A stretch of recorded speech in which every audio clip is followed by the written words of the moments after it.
Mister Naik, আমি doctor Suryakanta পাওয়ার, Saint George hospital থেকে এসেছি। ধন্যবাদ এমন সুন্দর এবং আলোকিত বক্তব্যের জন্য। কোরআন ঈশ্বরের বাণী এই বিষয়ের উপর আপনি বলেছেন যে কোরআন আল্লাহর বাণী। আমার প্রশ্ন হলো, আপনার কাছে ঈশ্বরকে কে সৃষ্টি করেছেন? ঈশ্বরের উৎসটা কি?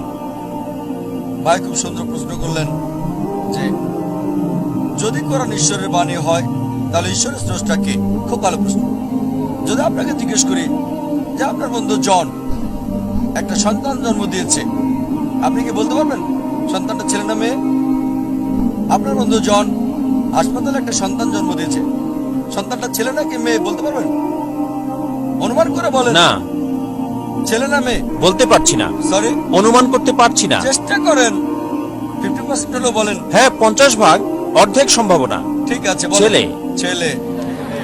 ভাই পুরুষ কি সন্তান জন্ম দিতে পারে? না। এখন এটা ছেলে না মেয়ে? নামটা মেয়ে নাম হতে হবে। আমি আপনাকে বলছি আপনার বন্ধু জন।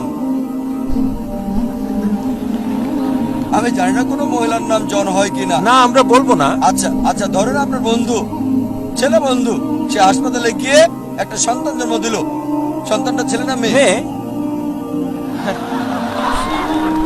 পুরুষ কি সন্তান জন্ম দিতে পারে? না।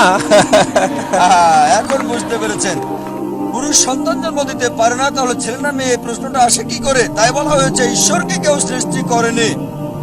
আপনার প্রশ্ন কে ঈশ্বরকে সৃষ্টি করেছে? আমার প্রশ্নের মতো যে পুরুষটা সন্তান জন্ম দিয়েছে হাসপাতালে, সেটা ছেলে নাকি মেয়ে, প্রশ্নটাই অযৌক্তিক। কারণ আমরা জানি যে পুরুষ সন্তান প্রসব করে না, তাহলে ছেলে না মেয়ে প্রশ্ন আসে কি করে? তাই বলা হয়েছে ঈশ্বরকে কেউ সৃষ্টি করেনি। প্রত্যেক সৃষ্টির একজন স্রষ্টা থাকে, ঈশ্বরের কোনো স্রষ্টা নেই। তাই নাস্তিকের সাথে তর্কের সময় কখনোই বলি না যে সবকিছুরই স্রষ্টা আছে। আমি বলি প্রত্যেক সৃষ্টির স্রষ্টা আছে, ঈশ্বর কোন সৃষ্টি নয়। বলা হয়েছে যখনই আমি বলবো ঈশ্বরের স্রষ্টাকে, আর সে ঈশ্বর নয়।